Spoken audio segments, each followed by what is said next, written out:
김씨 아재와 강날 아지매가 신할에서 만났다. 서로 연대하며 살아가는 사람들의 이야기. 신할을 시작합니다. 진실하고 정의로운 세상을 향한 노동자와 민주시민의 힘찬 몸부림 사회연대TV 신할과 함께하시죠. 신할 파이팅! 네, 오늘 방송의 두 번째 섹션입니다. 시사의 맥이라고 이미 지난주에 우리가 1회차 방송에서 다뤘습니다. 검찰과 언론의 반역사적 행태에 대해서 다시 이어서 이야기를 해보는 시간을 가지도록 하겠습니다. 오늘도 지난 방송에서 나왔던 김야막 선생님을 모시도록 하겠습니다. 김야막 선생님, 어서 오십시오. 네, 반갑습니다. 지난 1회차 방송은 좀 많이 딱딱하게 진행하는 것 같아요. 저도 마찬가지고 오늘은 좀 자연스럽게 진행을 좀 부탁드리겠습니다. 네, 사람이 얼굴이 나오지 않는 상태에서 하려니까 저도 조금 경직될 수밖에 없었는데요. 네, 오늘 하여튼 자연스럽게 진행될 수 있도록 노력하도록 하겠습니다.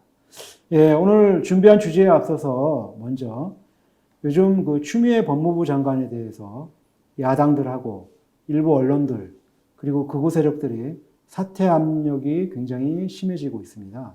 도대체 이게 어떻게 된 영문인 거죠? 글쎄, 요즘 뭐가 보수신문들이 뭐 추미애 장관이나 이런 거 보도하는 그 행태를 보면은 뭐 추미애 세 자녀 모두 특혜어요. 가재, 붕어, 개구리는 기가 막힌다. 뭐 이런 식도 있고 뭐 또 추미애 고발 쌓였는데 뭐 윤석열, 나경원 선택적 수사하나 뭐 이런 식으로 아주 그냥 그 사실을 호도하고 있는 경우가 많은데 뭐 이런 요즘 벌어지고 있는 장면들도 지난번에 그 말씀드렸던 그 검찰 개혁을 망쳐버리는 사건들의 형태와 대동소이하다고 보시면 됩니다. 검찰이 이제 검사실에서 하는 조작과 언론질을 정권이 바뀌고 또 검찰 내에서도 이렇게 견제 세력이 생기니까 그런 조작과 왜곡을 수구정당과 언론이 주도적으로 진행하는 형태로 봐야 합니다. 모든 일에는 그 본질과 말단이 있는데 지금 그 추미애 장관에 대한 무리한 공격들은 그 말단 중에서도 아주 최말단의 꼬리에 있는 문제들을 가지고 몸통인 그 본질을 흔들어대는 격이죠. 근데 뭐 이런 장면들은 가까이는 조국 장관, 그 멀리는 노무현 정부에서 있었던 많은 사건들로부터 그동안 많은 시민들이 너무나 이렇게 반복적으로 학습해온 터라서 결국은 뭐 쉽게 속아서 넘어가지는 않을 겁니다. 뭐 그래도 속아 넘어가시는 분들이 계시다면은 여기 시사맥을 좀 보시고 그런 수구 세력의 조작질에 의해서 그 흰 것을 검은 것으로 보게 만드는 그 낡고 그런 오래된 병통을 바로 잡을 수 있기를 기대해야겠죠. 무엇보다도 시급한 그 검찰과 언론의 개혁이라는 근본, 그걸 망각하는 그런 잘못은 절대 반복되지 말아야 할 것입니다. 네, 어쨌든 뭐 말씀하신 것처럼 그럴 수 있기를 좀 기대해 보겠습니다. 그럼 오늘 주제에 대해서 본격적으로 좀 이야기를 좀 나눠보도록 하겠습니다. 지난 방송에서 지난 20년 동안 자행되어 왔던 검찰과 언론의 반역사적 행태에 대해서 그 대강을 차근차근 돌아다 보았는데요. 그러면 오늘은 좀 그런 엘리트 정치 검사들이 어떤 사람들이 있었는지 좀 더 면밀히 좀 살펴보는 시간을 가져보도록 하겠습니다. 예, 그 지난 편에 그 언급했던 것처럼 그 BBK 특검, 그 노무현 전 대통령 수사, 그리고 이제 한명수 전 총리 사건과 같은 그 일련의 조작과 왜곡, 그리고 그런 반역의 역사적 전개 과정에서 당시 이런 역사적 만행들을 저질렀던 검찰 조직의 인물들을 좀 확인을 하고 그들 검찰 조직주의자들의 행적을 기억을 해둘 필요가 있습니다. 현재의 그 조국 전 장관 관련 기소와 재판 진행들, 그리고 추미애 법무부 장관에 대한 끊임없는 그런 왜곡 보도와 가행 압수수색, 이런 수구 세력의 검찰 개혁에 대한 반복되는 저항과 그 망나니 같은 자들의 주술적인 그런 행동들은 이들 정치 검찰과 맥을 같이 하는 동일체들이 주도하고 있는 것으로 생각되기 때문인 거죠. 그리고 이제 이런 무리들은 뭐 조선, 중앙, 동아로 대표되는 수구 언론, 그리고 정경련, 그리고 경영자 총연합회, 그리고 재벌 총수들, 또 반공을 기치로 내세우는 그런 자유총연맹, 그리고 보수 기독교계와 같은 그런 세력들과 아주 깊은 관계를 맺으면서 그들만의 기득권 카르텔을 유지해 왔던 것이 현실이었거든요. 예, 그렇다면 지난 주요 사건들 중에서 우선 2008년 2월 BBK 주가 조작 사건, 도곡동 땅 및 다스 주식 차명 의혹, 상암 DMC 특혜 분양 의혹 등을 덮어주고 이명박 정권을 탄생시킨 BBK 특검팀의 주요 검사들은 혹시 누구였나요? 당시에 그 BBK 특검팀의 특별검사로 임명된 정호영 특별검사는 그 태평양의 그 고문변호사였는데요. 특검보 그 당시 그 이제 정호영 특별검사가 임명한 특검보 문광배는 그 판사 출신이지만 태평양의 변호사로 있었습니다. 이때 그 윤석열은 문광배의 서울법대 79학번 절천이었고요. 이런 연으로 윤석열은 BBK 특검팀 파견검사로 임명되었던 것 같습니다. 왜냐하면은 윤석열은 2002년경에 그 문광배 권유로 태평양 변호사로 이직했었고, 그리고 1년 3개월 정도 그곳에서 근무한 적이 있었습니다. 두 사람은 또 그 모 회사의 오너 일가와도 아주 절친한 오랜 친분 관계를 유지하고 있었기 때문으로 판단됩니다. 어쨌든 이때 그 특검팀에 파견되어서 이제 이명박에게 면죄부를 준 그 특수부 검사들은 대검 중수 이과장과 같은 그런 검찰의 중요 보직으로 빠르게 승진되었고요.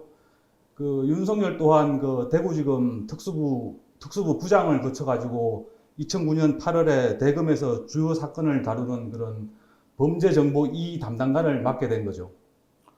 그러면 지금 윤석열 총장은 이명박 정권 탄생에 혁혁한 공로를 세워서 이명박 정권 때 상당히 좀 좋은 자리를 영전하게 됐다. 뭐 이렇게 좀 볼 수 있겠네요. 근데 대부분 사람들은 윤석열 총장에 대해서 박근혜 정부 시절 댓글 수사를 강행한 이유로 자천되었던 강골 검사로 기억하고 있었는데, 그럼 그때의 일은 어떻게 좀 해석을 해야 하나요?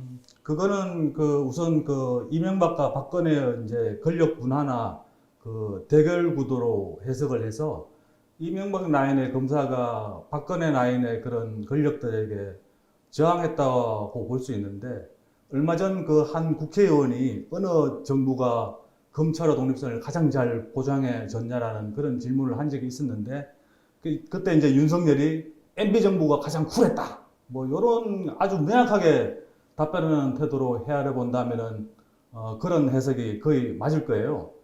또 이제 한편으로는 검찰 조직주의자들 입장에서 해석해 보면은 그 2013년 박근혜 정부 출범 당시에 그 대검 중수부를 폐지하고 또 이제 검경수사권 조정계획안에 대해서 그들이 이제 검찰을 보호하고 자신들의 이제 독점적 권력을 확고히 하기 위해서 박근혜 정부를 압박할 필요가 있었던 것이기도 하죠.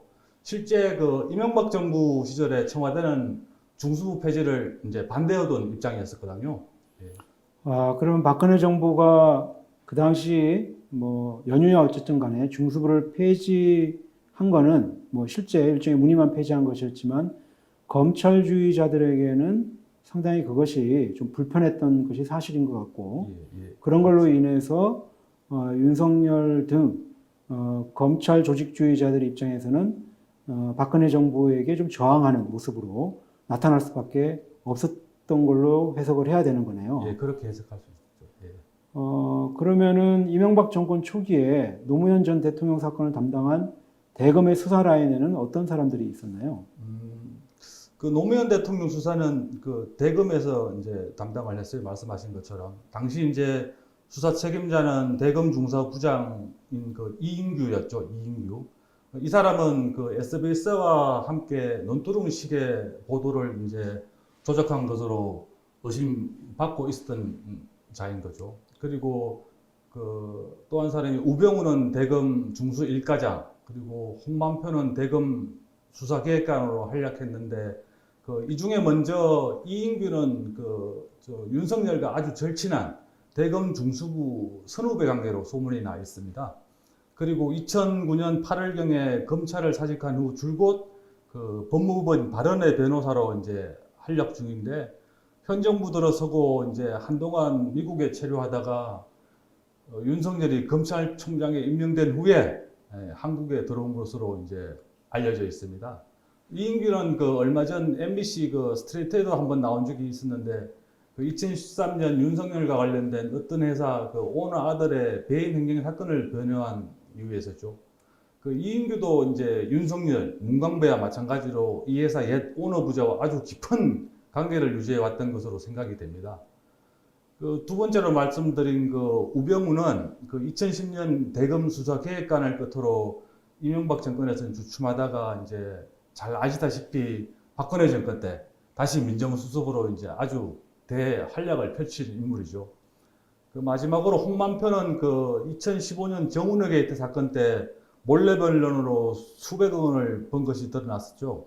결국 그 당시에 그 변호사법 위반으로 실형을 선고받았지만은 그 홍만표 검사는 수많은 그 검찰주의자들로부터 아주 대단한 존경을 받았던 인물이기도 합니다. 그 2011년 후반에 그 대검 기획조정부장으로 있을 때 건강수사권 조정 논란으로 사직을 선택하기 때문이었죠. 그 후배 검사들이 그래서 그 이후에 돈 많이 벌려고 팍팍 밀어준 거라고 생각이 됩니다. 뭐 결국은 뭐 검경수사권 주장에서 저항한 검사들은 상당히 검찰 내에서 존경을 받는 사람이 되어져 왔다. 뭐 이런 말씀인데요. 참 국민들의 시각과는 상당히 좀 동떨어진 그런 시각으로 생각되어집니다. 결국 노무현 전 대통령을 죽음으로 몰아갔던 인물들도 하나같이 모두 검찰주의자였던 건데 어쨌든 수사권과 기소권을 독점함으로써 검찰들의 권력을 계속해서 유지하겠다. 뭐 이렇게 생각이 되어지는데요. 마지막으로 돈도 많이 벌죠. 예. 그렇죠. 그러니까 퇴임하고 나서 말씀하시는 그렇죠. 거죠. 네. 예. 검찰로 있을 때는 돈을 많이 못 벌지만 네. 퇴임하고 나서는 흔히 말해서 팍팍 밀어줌으로써 돈도 많이 번다. 그 퇴직한 사람하고 사실은 검찰주의자라고 사실은 동일체로 봐야 되는 거죠. 예, 그렇군요. 마지막으로 한명숙 전 총리 사건을 수사하고 기소할 때 검찰의 핵심 요직과 수사 라인에는 또 어떤 사람들이 있었나요? 그 최근에 그 뉴스타파와 같은 그 언론에 보도된 정인들의 증언이라든지 또 이제 한만호 씨의 해고록을 통해서 이제 종합적으로 판단해 보면은 그 한명숙 사건에 대한 조작 그 작업은 상당히 긴 기간을 통해 이루어진 것으로 봐야 합니다. 1차 조작 사건이 2009년 12월경에 시작돼서 2010년 4월에 이제 1심이 무죄로 판결 났지만은 또 2차 사건은 2010년 4월에 시작돼서 2011년 10월에 1심 무죄 판결, 그리고 2013년 9월에 항소심에서 징역 2년 유죄 판결을 받았거든요. 서울중앙지검 특수일부에서 이제 사건을 직접 담당했지만 그런 아주 중요한 정치적 사건에 대검이나 그런 서울중앙지검 핵심 간부들이 이에 가담하지 않았거나 이를 몰랐다고 보기는 어렵다고 여겨집니다. 일단 그때 말단 수사 라인은 현재도 그 윤석열이 직접 그 챙기는 것으로 알려져 있는 엄희준 임간혁 검사였습니다.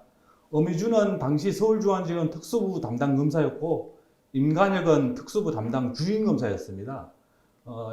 엄희준은 이후에 2012년 1월 대검 연구관, 그리고 2017년 8월에 서울중앙지검 부부장 검사, 그리고 2019년 7월에 최근이죠. 대검 수사지휘과장으로 영전을 합니다. 임간혁도 그 이후에 2014년 1월에는 서울중앙지검 특수 2부장, 그리고 2015년 1월 특수 1부장으로 핵심 요직을 차지했습니다. 그리고 또 서울중앙지검 그 집계수사 라인에 있었던 자들은 특수 1부장인 김기동, 그리고 3차장인 김주현, 그리고 서울지검장 노항균, 요 정도인데, 김기동은 이후에 그 2010년에 대검 검찰기획단장, 2016년에 대검 부패범죄특수단장, 요런 그 요직을 거쳐갔고, 그리고 김주현은 2013년 법무부 검찰국장, 2015년에 법무부 차관이 되었습니다. 이게 다 이제 그런 사건을 처리해 줌으로써 어떤 혜택을 받았다고 볼 수 있는 거죠. 예, 지금까지 좀 이야기하신 걸 정리를 해보면 BBK 사건, 그 다음에 노무현 전 대통령 죽음, 한명숙 전 총리에 대한 구속, 뭐 이런 것들 관련해서 직간접적으로 윤석열 총장이 지금 다 연관되어 있다. 이렇게 좀 그렇게 말씀을 보여집니다. 예. 하셨는데요. 어쨌든 2013년 윤석열 총장은 박근혜 정권 때 밉상으로 찍혀서 좌천되었기 때문에 대부분의 사람들이 그의 이전에 그러한 경력, 즉 BBK, 노무현 전 대통령, 한명숙 사건과 관련돼서 연관되어져 있다는 것을 전혀 알지를 못하고 있습니다. 예. 이런 걸 봤을 때 특수부 검사였던 윤석열 검사는 이명박 정권 당시에 어떤 요직을 맡고 있었나요? 윤석열은 그 BBK 특검 파견 검사로 그 이명박 정권 탄생에 큰 공을 세웠어요. 말씀하신 것처럼. 그는 그 한명숙 총리 사건이 발생한 시절에 그 거의 특수부 선배들, 말하자면 그 이인규나 홍만표, 우병우 같은 그런 검사들이 걸어왔던 검찰의 핵심 요직을 두루두루 거치게 됩니다. 윤석열은 2009년 8월에 그 대검 범죄정보 2 담당관이 되었고, 그리고 2010년 7월에 대검 중수 2과장, 2011년 8월에 대검 중수 1과장, 2012년 그리고 7월에는 서울중앙지검 특수 1부장으로 이렇게 승진을 했는데, 소위 그 검찰의 핵심 요직을 이명박 정권과 함께 하면서 거의 화려한 이력에 꽃을 피우게 된 거죠. 실제 이 당시에 윤석열 검사를 목격한 그 주변 사람들의 증언에 의하더라도 그 대검 중수부와 서울중앙지검 그 특수부장 시절에 그 덩치 큰 그 검사의 위풍은 한눈에 봐도 그 위세를 느낄 수 있었다고 하더라고요. 강남 일대에서 그 부하 특수부 검사들을 아주 떼거지로 이리저리 몰고 다니는 것을 목격한 사람들이 꽤 많았습니다. 아까 그 국회의원이 어떤 한 국회의원이 어느 정부에서 검찰의 독립성을 가장 많이 보장해 주었는가라는 그런 질문에 MB 정부가 가장 쿨했다. 이렇게 답변했다고 그랬는데, 그건 아마 그러한 그 꿀보직을 내려준 이명박 정권에 대한 보온적 성격이 굉장히 강했다고 봐야 합니다. 그 아주 주관적인 경험에서 채택된 것으로 보이는 것이 그대로 밖으로 홀라당 이렇게 드러난 것으로 봐야 되는 거죠. 예, 김야막 선생님, 오늘 정리해 주신 내용들을 쭉 들어보니 어쨌든 현재 진행되고 있는 검찰개혁과 관련된 사건들에 대해서 조금 이해가 좀 되는 듯 합니다. 어쨌든 검찰주의자들이 검찰을 장악하고 있는 이상 검찰개혁은 굉장히 어려운 일이 아닌가, 이런 생각이 드는데요. 그 관점에서 현 정부에서 펼쳐지고 있는 일어났던 조국 장관 사건이라든지, 그리고 추미애 장관의 지금 현재 일어나고 있는 언론이나 일부 언론이나 야당, 그리고 극우 세력들의 사퇴 압력 등 좀 이런 것들의 본질은 실질적으로 검찰 개혁을 막기 위한, 그리고 검찰들만의 언론들, 일부 언론들 간의 이런 카르텔을 좀 더 지키기 위해서 하는 이런 행위로 이해가 좀 되어집니다. 결국 우리가 이런 검찰과 일부 세력들의 조직적 반동과 망나니 칼춤에 끌려가서 과거의 잘못을 또다시 되풀이한다면 있어서는 안 될, 즉 또다시 극우 세력들이 다시 집권하는 사태가 발생할 수도 있지 않을까, 이런 좀 염려가 좀 되는 것도 사실입니다. 예, 오늘은 좀 이 정도에서 어쨌든 정리를 좀 해야 될 것 같습니다. 우리가 지금까지 두 번의 시간을 통해서 검찰과 언론의 반역사적 행태와 그 인물들에 대해서 검토해보는 시간을 가졌습니다. 어쨌든 지난 두 번의 얘기를 통해서 시청자분들께서도 현재 진행되고 있는 여러 가지 검찰개혁과 그리고 검찰의 반격, 그리고 언론들의 저항, 이런 것들에 대해서 제대로 통찰할 수 있는 그런 계기와 도움이 되었으면 하는 바람입니다. 김야막 선생님 나오셔서 다시 한번 감사드리고 다음 시간에 또 기회가 된다면 뵙도록 하겠습니다. 네, 감사합니다. 잠시만 끝내기 전에 한 가지 좀 더 붙이자면은, 예, 뭐 더 하실 말씀 있으세요? 요즘 그 수구 세력과 그 언론들이 이제 아빠 찬서, 엄마 참서, 또 공정하면서 그런 얘기를 많이 하죠. 되지도 않는 문제들 가지고 여러 사람들을 이제 잡으려고. 그런데 어쨌든 그런 문제들에서 청년들은 상당히 또 호응하는 건 사실인 것 같습니다. 그런 부분이 있긴 한데 이제 하여튼 그걸 좀 적은 문제들을 가지고 정치 쟁점난을 이제 계속적으로 어거지로 좀 시도하는 측면이 또 보이거든요. 그래서 뭐 하여튼 이 유튜브 방송을 듣는 분들께서는 그런 문제도 뭐 보다도 우리 사회의 좀 더 이제 구조적인 문제에 좀 관심을 가지고 그리고 이제 이러한 일어나는 현상들을 바라봐 주셨으면 하는 거죠. 뭐 자산 소유나 소득 또 노동과 자본 간의 권력 불균에서 오는 우리 사회의 불평등과 또 그로 인한 불공정 이런 데 관심을 가지고 우리가 함께 세상을 바라본다면 훨씬 더 이제 유의미한 논의나 논쟁의 방향으로 나갈 수 있을 듯 하는 거죠. 네, 하여튼 뭐 김양학 선생님이 하실 말씀이 아직 많이 좀 남은 것 같은데요. 예, 시간 관계상 오늘은 이 정도로 좀 마무리를 하고요. 다음에 또 기회가 된다면 저희가 말씀하셨던 정말 공정이란 무엇인가 그리고 현재 불평등 뭐 이런 문제들에 대해서 다시 한번 다뤄보는 시간을 한번 가지도록 하겠습니다. 지금까지 사회연대TV 신할 2부 김씨의 시사의 맥이었습니다. 사회연대TV 신할 구독과 좋아요 부탁드리겠습니다. 감사합니다. 잠깐만 중간에 끊어 먹었어. 왜 일부러 잘라 먹었어? 아니, 똑같은 게 계속 반복돼. 그게. 아니 그거 아니 이게 똑같은 거야. 중요한 내용인데 그거 잠깐만. 아니 그게 여기 다 끊어 먹으면 어떡해? 7, 8, 좋아요.